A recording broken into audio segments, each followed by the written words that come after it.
The Africa we want in Aspiration 6 is Africa whose development is people-driven, relying on the potential of African people, especially its women and youth, and caring for children. So Agenda 2063 is not a program of the AU, but belongs to the African people. Now, the official theme for the African Union's 27th Summit is Year of Human Rights, with a particular focus on the rights of women. But African leaders will gather in Rwanda's capital, Kigali, amidst a deepening economic uncertainty, worsening fragile peace in various regions, and the ever-present threat of terrorism. So as leaders are expected to unveil an African passport and elect a new African Union Commission chairperson next weekend, what progress has been made on the much-discussed Agenda 2063, and what issues are likely to dominate discussions as they attempt to chart the continent's future? I'm Beatrice Marshall. Welcome to Talk Africa.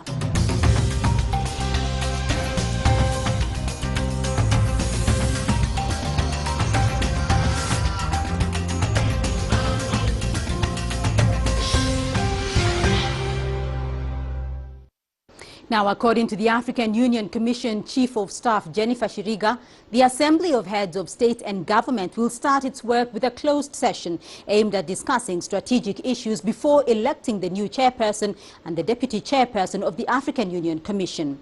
CCTV's Girum Chala sat down with Shiriga to find out what else is on the agenda and the expected outcomes. Thank you very much, Madam Chief of Staff, on behalf of CCTV. Now, what political, economic and security issues should top the agenda of the African leaders at the 27th African Union Heads of State Summit, soon to be held in Kigali, Rwanda? Well, very much prominent on the agenda is the issue of the financing of our union. So the heads of state will be engaging and talking amongst themselves on this very important issue of how Africa can finance the activities of the union. There'll also be issues of peace and security will be also discussed, the various hotspots on the continent. So the leaders will be also talking about these issues and sharing their thoughts and information on these very important aspects. And then, of course, there's the issue of the elections. As everyone may know, the African Union Commission is coming to its four-year cycle, the end of its four-year cycle, and we anticipate that there will be an election to bring on board a new chairperson, a new deputy chairperson, and members of the Commission.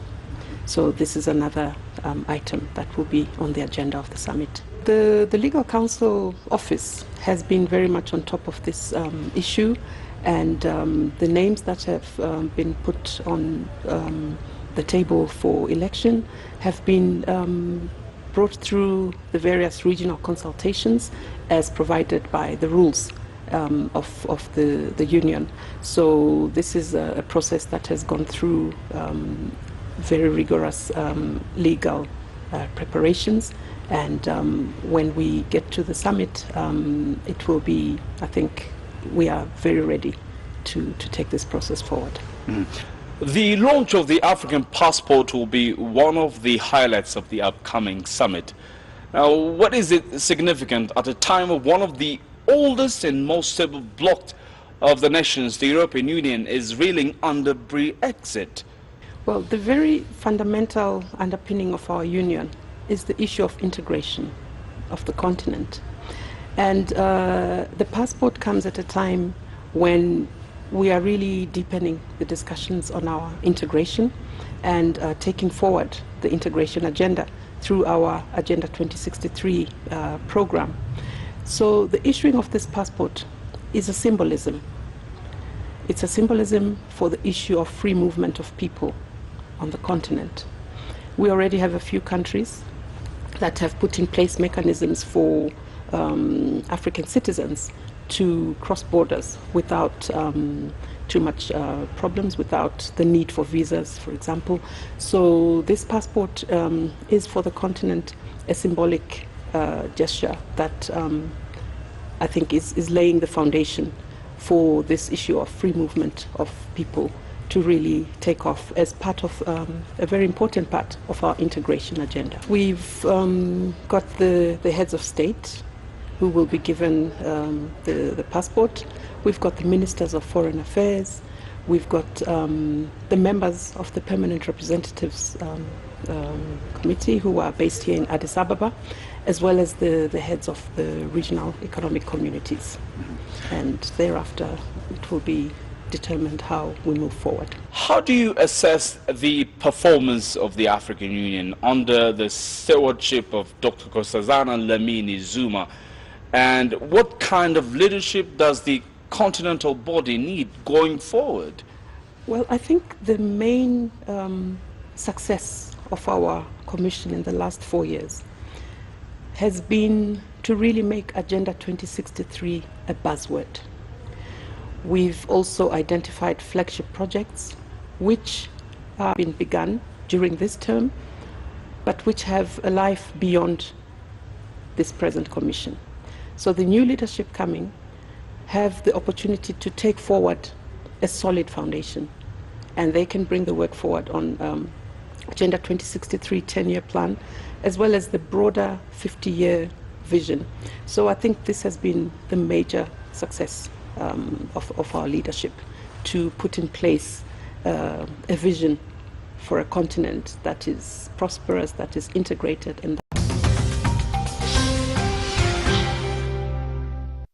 at the upcoming summit in Kigali, the African Union plans to launch a continent-wide electronic passport. First agreed upon in 2014, this flagship project aims to facilitate free movement of persons, goods and services around the continent. CCTV's Girum Chala spoke to officials behind the ambitious project. The launch of an African passport will be both symbolic and significant for Africa's overall transformation and is a milestone for integration. This is not just the issuance of a travel document. It is more than that. It is symbolic in that it is meant to encourage our leaders to open up borders to our citizens. African Union heads of state and government, ministers of foreign affairs, among others, are the first batch of people to own the historic passport. Business people are next in line. This passport is hoped to foster trade within Africa, boost integration and socio-economic development. When one owns the Africa passport, the long-lived problem of mobility inside the continent will be resolved. Scholars argue that the passport has potentials of addressing the great problem of Africans migrating to Europe in search of greener pasture. It will open doors of opportunity for the people in the continent. No doubt that in terms of promoting free movement of persons in the continent, in terms of accelerating free trade on the continent, you need movement of people, in particular business people, right? Now, in order to facilitate that movement, this passport is going to be key. Countries such as Seychelles, Mauritius, Rwanda and Ghana have taken the lead in ensuring easier intra-Africa travel by relaxing visa restrictions and in some cases lifting visa requirements altogether. Africa hopes to see visa-free continent by 2020. Girum Chala, CCTV, Addis Ababa, Ethiopia.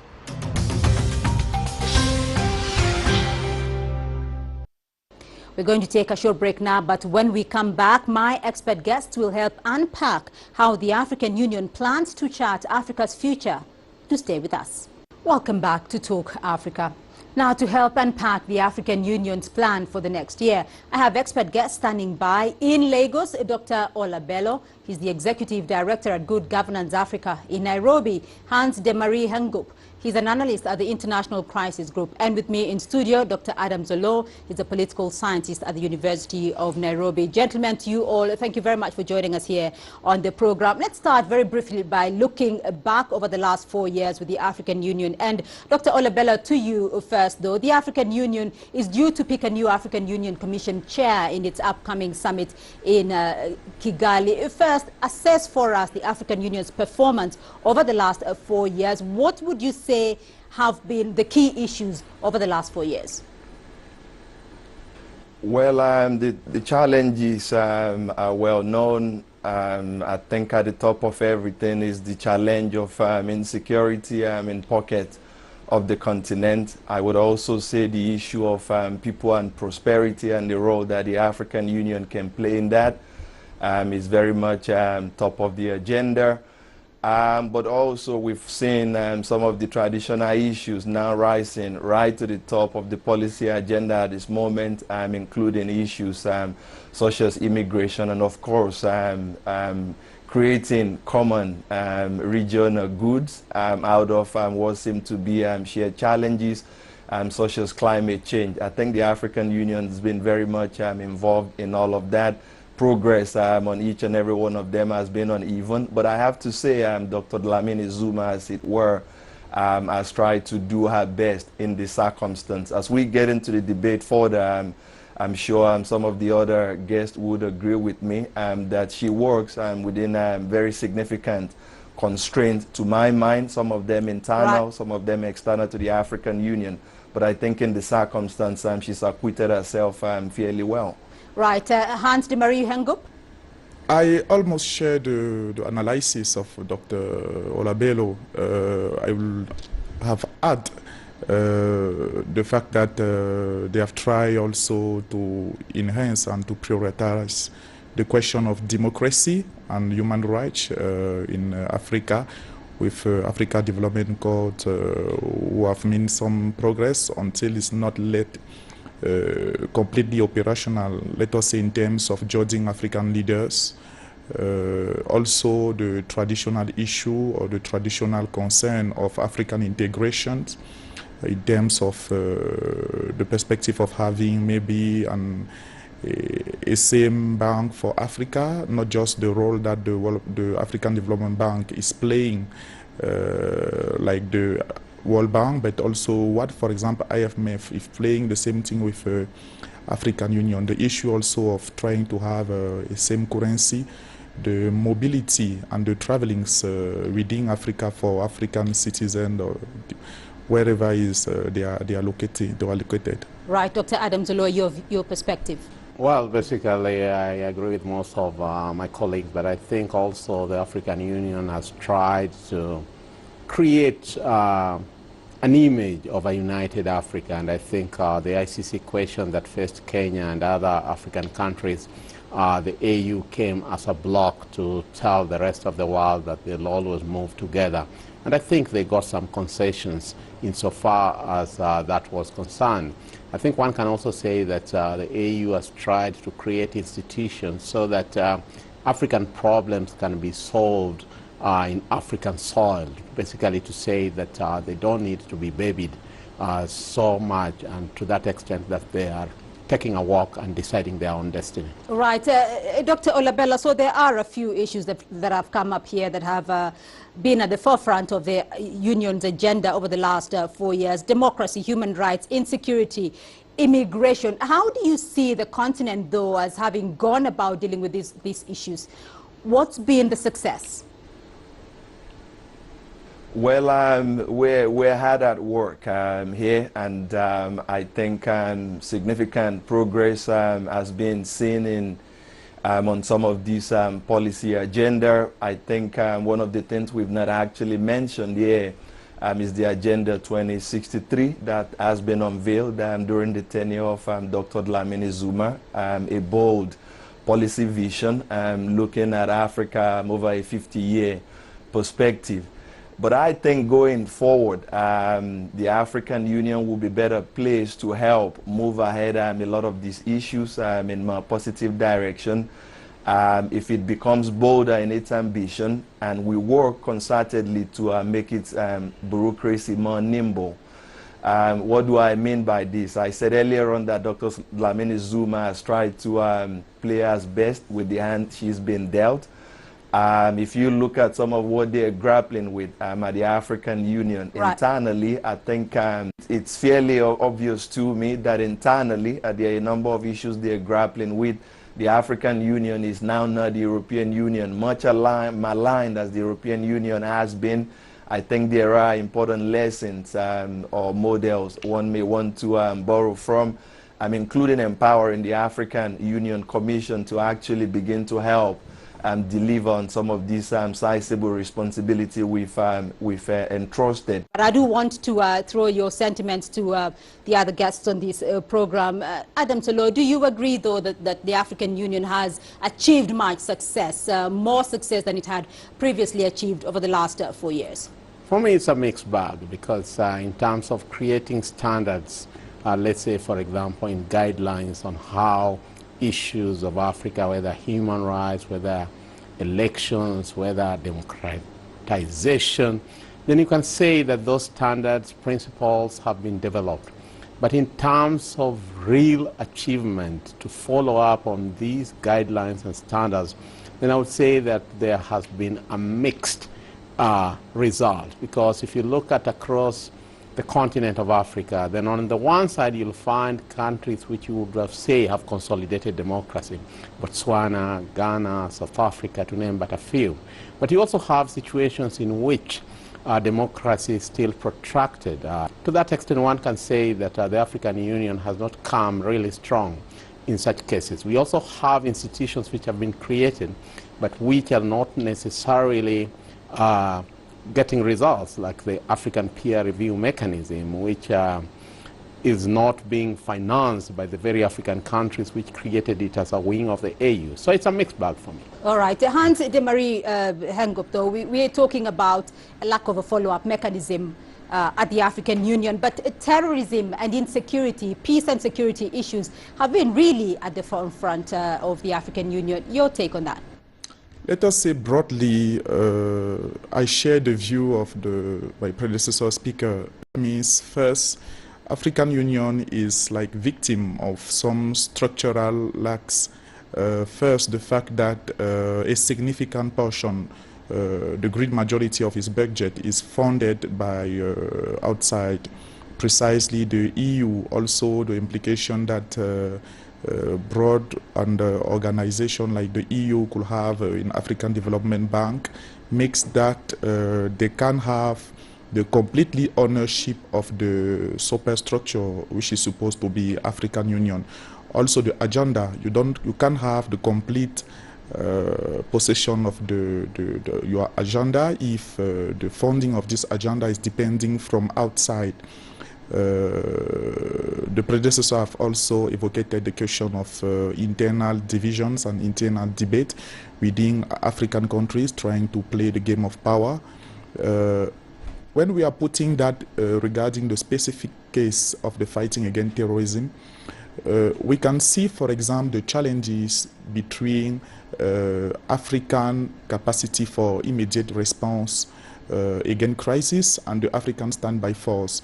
From white side, you have 5 countries, and precisely 2 among them, South Africa and Chad, which are trying to focus only on this first force, African capacity for immediate response to crisis, because they play a significant role inside this force, and they are putting like some obstacle to go forward to the African standby force. And in some way it should be a shame for African and for us to see that to implement African standby force, which needs, according to the estimation, $1 billion, we are still in the process of funding, seeking funding outside, while African countries putting together have $3 trillion of GDP. Right. Dr. Olabello, though, the whole question of funding, because as of June 2015, the African Union heads of state had committed to contributing about 75% of the AU's working budgets and 25% to this AU peace-led support operations by 2020. But we're still talking about funding being a major challenge for the African Union. What should be done? Well, I mean, as people say, you know, you always have to follow the money. I think this is very fundamental. There is clearly a capacity constraint within the African Union in terms of the amount of funding it can put to the pursuit of a lot of the lofty objectives we've set out, but also I think very significantly the technical capacity within the African Union as a bureaucracy to help deliver on this agenda. I mean, let's make no mistake about it. Even if we put Kofi Annan in the position of the African Union chairwoman for the next 4 to 8 year horizon, he may well not be able to make a significant dent on a lot of the problem we're talking about. Why is that? I think externally, there are 3 fundamental questions we have to resolve. What would be the role of the African Union, for example, in helping to bring coherence to a number of the strategic partnership and alliances that African actors have formed with other global blocs and players in the economic, socio-political and other sphere. I think for me that's fundamental. All right, let's look forward now, because the African Union Commission Chair will be elected in the upcoming summit. Let's look forward now, Hans de Marie Hengup. What should be Africa's priorities moving forward? What kind of a leader would they be looking for to push Africa's agenda forward? I think what could be the ideal could be to have someone like a former president, of someone very charismatic, who can be able to push African president for more willingness and more involvement within the AU, Africa Union. In terms of priority, I am sure that things will not necessarily change, because we are still facing since 50 years the same structural issues. Name first the question of the democracy and human rights, the question of development, and also the question of security. With now more and more security that I can call indirect or informal security, which is different to what we used to face in the time of OUA with interstate conflict. This is more and more civil wars and international civil wars. All right, Dr. Adam Tulloh.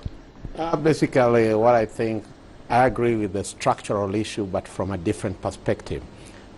If you have a structure that constrains the occupant of the African Union Commission chairperson, then it doesn't matter who's there. And the challenge is that the African Union chairperson does not have what you can call autonomous powers. The occupant of that office is constrained by the structure that gives the Assembly of Union of States, and therefore the heads of states, more power, and therefore he or she will always be at the mercy of the heads of states. One of the reasons one can say why the EU made a lot of strides despite the challenges was that the EU Commission was made autonomous from the states, and therefore whoever took over that position became the champion of the EU as an institution away from the states that created. And unless that happens, in our case, it doesn't matter.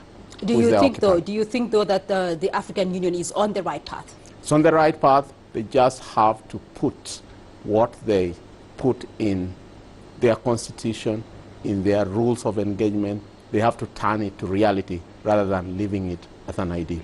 All right. Dr. Olabella, you have the final word on this. Do you think the African Union is on the right path in charting Africa's future?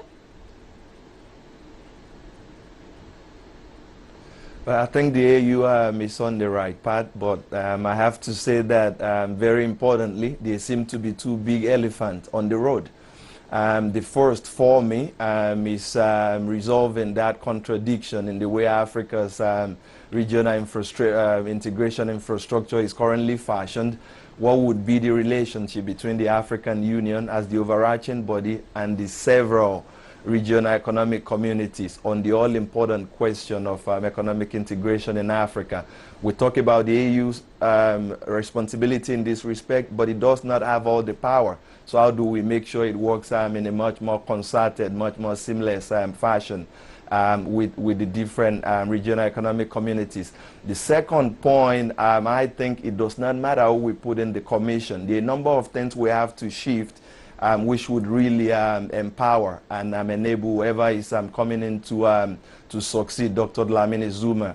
For me, I think you know, the way the 8 commissioners and the vice chairman of the African Union Commission are elected, we need to give the person of the chairwoman much more say in who you know, how they are selected and how their portfolios are distributed.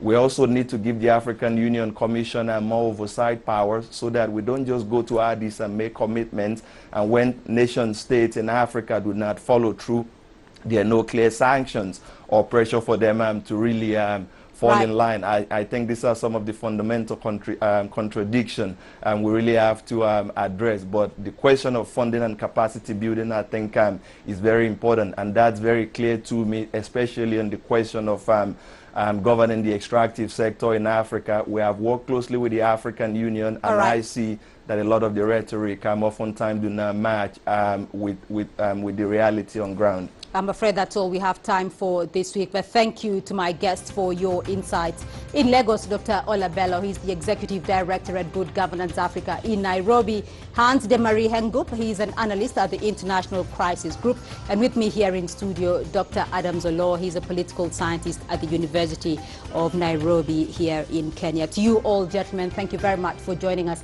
on the program. And remember, you can join the conversation at home through Facebook, Twitter and YouTube. And do join us again next week for another edition of Talk Africa. Goodbye.